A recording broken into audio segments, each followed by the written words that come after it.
নমস্কার, আপনারা দেখছেন দ্য ইন্ডিপেন্ডেন্ট বেঙ্গল। আমি শিবম। রাজ্যে পরিবর্তন অবশেষে দেখতে পেল রাজ্যবাসী। পতন হলো মমতা সাম্রাজ্যের। যে মমতার বিপক্ষে একাধিক দুর্নীতির অভিযোগ, সেই মমতার ভবিষ্যৎ কি? ইডি, সিবিআই নাকি রাজ্য পুলিশ? দুর্নীতি তদন্ত এক্স্যাক্টলি কোথায় যেতে পারে? প্রশ্ন অনেক। জেল যাত্রা হবে কি মমতা অভিষেকের? সে প্রশ্ন থেকে যাচ্ছে সাধারণ মানুষের মনে।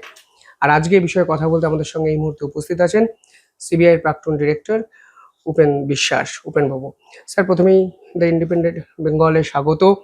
এই পরিবর্তনের পর সাধারণ মানুষের সব থেকে বড় যে প্রশ্ন, যে দুর্নীতি যেভাবে এই সরকারের সঙ্গে সম্পৃক্ত হয়ে গেছিল, সেই দুর্নীতি তদন্তে মমতা ও অভিষেকের শেষ পরিণাম কি হতে পারে? না, প্রথম হচ্ছে কি নরেন্দ্র মোদী। হুম, নরেন্দ্র মোদী নিজেই বলেছেন, হুম, বড় মিটিং এ বলেছেন যে ফাইল খোলা হবে, অভয়ের ফাইল। হুম, আমরা অভয়ের ফাইল খোলা হবে। আমি তো ফাইল খুলেই রেখেছি। আমার কাছে অভয়ের ব্যাপারে প্রায় 5-6টা ফাইল আছে।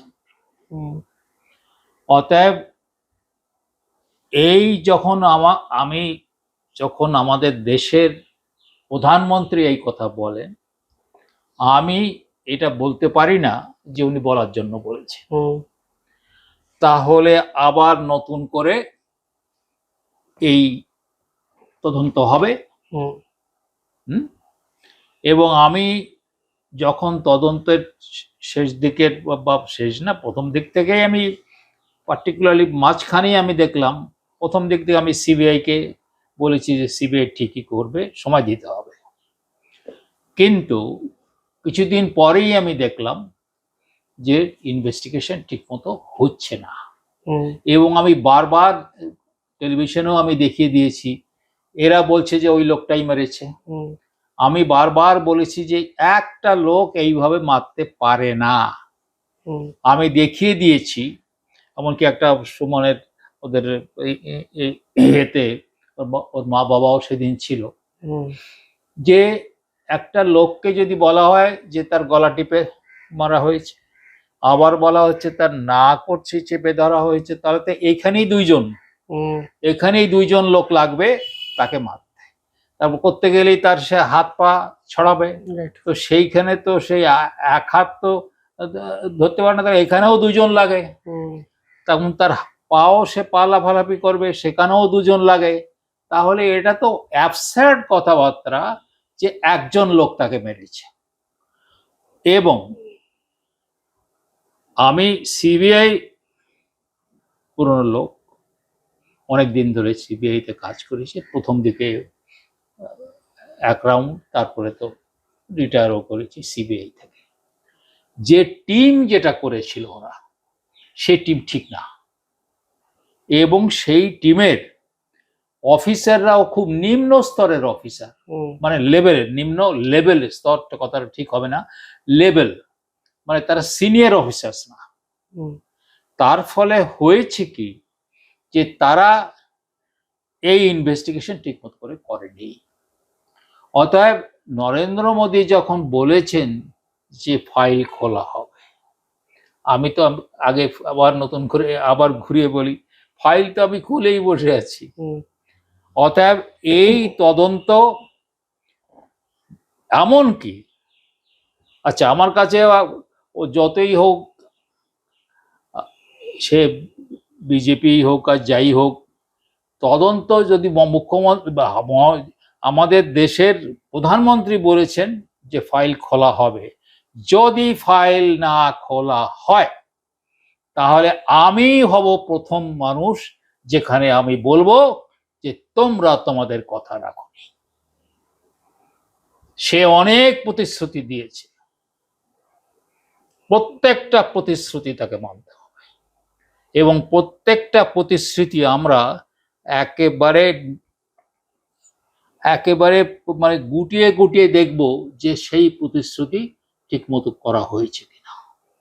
অতএব আমরা নিশ্চিন্ত থাকতে পারি যে এই তদন্ত হবে।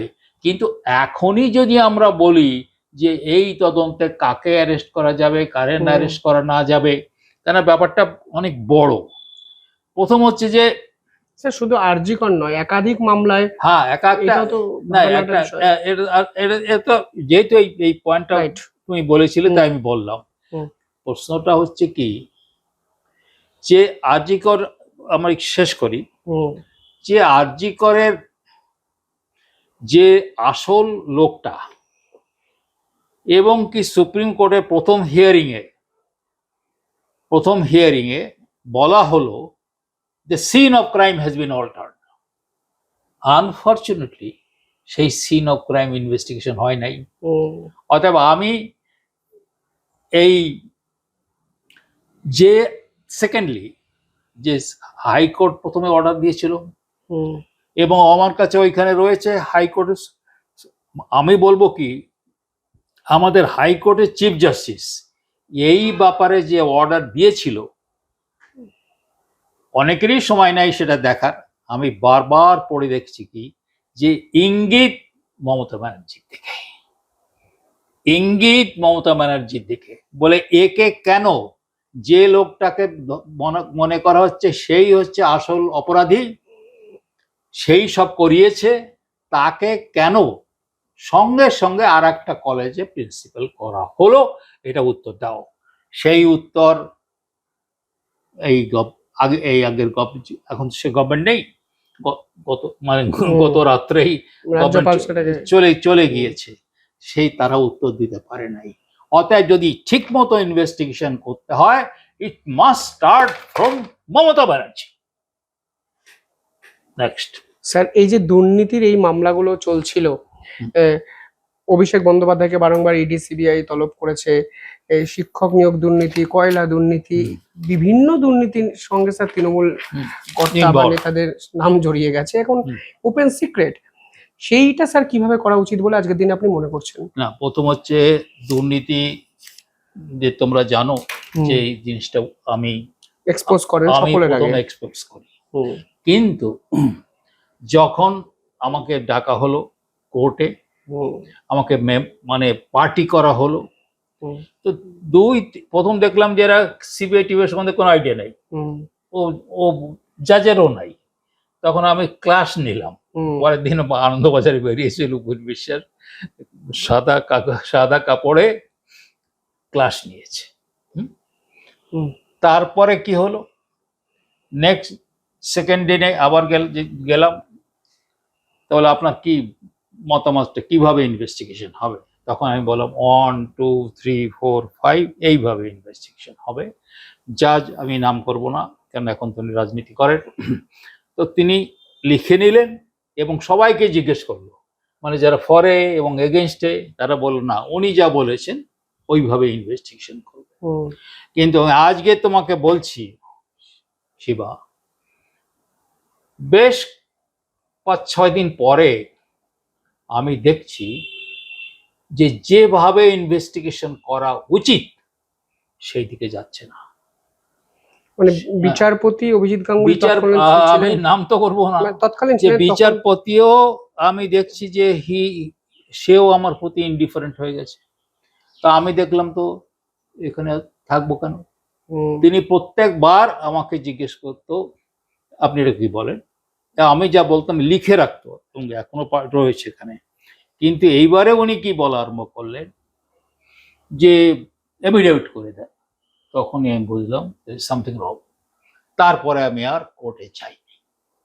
তাহলে আমি বলবো কি যে এই ইনভেস্টিগেশনও ঠিক মতো যেরকম করে হওয়া উচিত। দেখো, আমরা এই ইনভেস্টিগেশন সারা জীবন ধরে করছি, আমাদের ওই ইনভেস্টিগেশনটা এমনই জিনিস যে আমি একটা জিনিস এদিক গেলে আমি বলবো না হয় নাই, এদিকে একটু এদিক ওদিক হলে বলবো যে হয় নাই, আবার করো আবার করো আবার করো।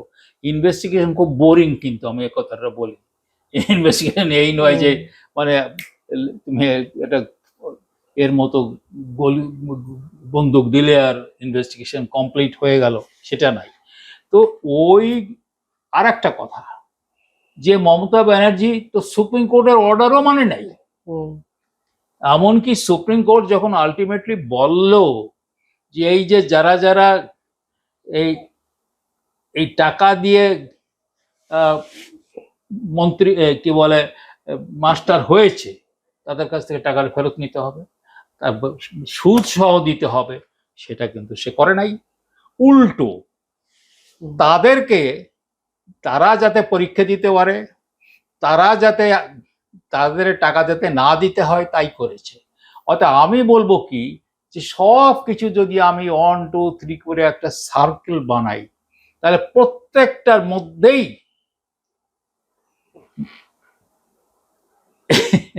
মমতা ইনভলভ। কেন, সেই তো অর্ডার দিচ্ছে, সেই তো বলছে এরকম করে করো। হ্যাঁ, তা না হলে একটা, তার একটা এই অভয়ার ডেড বডিটা এত তাড়াতাড়ি পোড়ানোর কি দরকার ছিল? কে পোড়ালো? একজন বিধায়ক। সেই বিধায়কের অর্ডার, ওনার অর্ডার ছাড়া সে করতে পারে? ওনার অর্ডার ছাড়া করতে পারে? ওনার অর্ডার ছাড়া এই তাড়াতাড়ি সব করা যেতে পারে? অতএব আমি মনে করি যে এই যে এত, মানে পৃথিবীর মধ্যে এত দুর্নীতি হয়নি। এবং এই একটা লোককে খুব ভালো করে আমরা চিনিনি, তিনি ছিলেন আগের, যিনি আমাদের গভর্নর। তিনি বললেন কি, that Bengal is in anarchy. Anarchy কথাটা ইংরেজিতে, এই অ্যানার্কি কথাটা ইংরেজিতে, তারে যদি তুমি বাংলা করো, তাকে তো সেই বাংলা হবে কি, অরাজকতা, অ্যানার্কি। এখানে কোনো কোনো কিছু হিসাবপত্র নাই, কোনো কিভাবে আইন কানুন টানুন কিচ্ছু নাই। আইনের, সে তো ওই পোস্টপল ভায়োলেন্সের তো সময় এনএসআরসি বলেছে যে এখানে আইনের শাসন নাই, শাসকের আইন আছে, এবং তারা কারা কারা তারা করেছে। অতএব আমরা যখন একটা অরাজকতার ইয়েতে আছি, এবং কিছুদিন আগে আই মাস্ট সে স্যালুট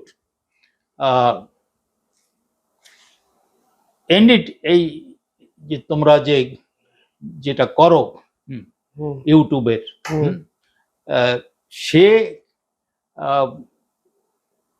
সে কি বলছে যে Paschimbanga is a criminal state, বলছে ক্রিমিনাল স্টেট। তো যখন ক্রিমিনাল স্টেট হয়, অ্যানার্কি যদি হয়, অরাজকতা যদি হয়, তাহলে সেখানে কোনো জিনিস ঠিক হওয়ার কোনো কারণ নাই। অর্থাৎ এর যদি সত্যিকারে গভর্নমেন্ট আসছে, সে কি করবে না করবে সে তো আমি বলতে পারবো না, কিন্তু তদন্ত করতে হবে, প্রত্যেকটা জিনিস নতুন করে তদন্ত করতে হবে, এবং এরা জেলে যাবে। এবং মুখ্যমন্ত্রীকে দিয়ে তদন্ত শুরু হওয়া উচিত বলে। হ্যাঁ, ইউ মাস্ট স্টার্ট উইথ মুখ্যমন্ত্রী। Sir, what about Abhishek? Because না, অভিষেকের বারবার ধরেই না, হাজিরা দিয়েছে। না, আমি অভিষেকের তো ধরেই না, হি ইজ নাথিং। বাট এই তদন্তে গুরুত্বপূর্ণ ক্যারেক্টার অনেকে বলেন যে না, বুঝলাম যে সে অন্য কেসে, সেটা সেই কোশ্চেন তো রয়েছে যে তাকে অ্যারেস্ট করা হয়নি কেন। এখন বড় বড় মাতুবরি করতে, যখন আমি তো কিছুদিন ছিলাম, 10 বছর ছিলাম, এই হঠাৎ একদিন বলে ফেললো মমতা ব্যানার্জি যে আমাদের যে এ হবে, এই মানে আরেকজনকে বাদ দিয়ে ওকে ফেলে দেবে, সে কিচ্ছু জানে না। অথচ তাকে আমি বলবো কি, তৃণমূলের অন্য লোকেরা, যারা সিনিয়র লোকেরা, তাকেই স্যালুট করে। অতএব তারও নিস্তার নাই, এবং আমার গভীর বিশ্বাস আছে যেই বিজেপির সম্বন্ধে আমার তো কিছু নলেজ আছে, আরএসএস কিছু সম্বন্ধে আমার কিছু নলেজ আছে। তোমরা হয়তো জানো যে আরএসএস এর চিফ, সে আপনার বাড়িতে 4.5 ঘন্টা থেকে সে চলে গিয়েছে, তারপরেও কন্ট্যাক্ট রাখে। তো এই তদন্ত হবে, এরা যে কোথায় যাবে, কোথায় জলের তলে চলে যাবে, they will be nowhere, এবং জেল এদের খাটতে হবে। নিঃসন্দেহে ভবিষ্যৎবাণী করলেন উপেন বিশ্বাস যে দুর্নীতি তদন্ত শুরু করতে গেলে মুখ্যমন্ত্রীকে দিয়ে তদন্ত শুরু করতে হবে এবং জেল যাত্রা তার ভবিষ্যৎবাণী। আপনি কিভাবে দেখছেন কমেন্টে জানাবেন। অসংখ্য ধন্যবাদ স্যার। ধন্যবাদ আপনাদেরও। দেখতে থাকুন দ্য ইন্ডিপেন্ডেন্ট বেঙ্গল। ধন্যবাদ।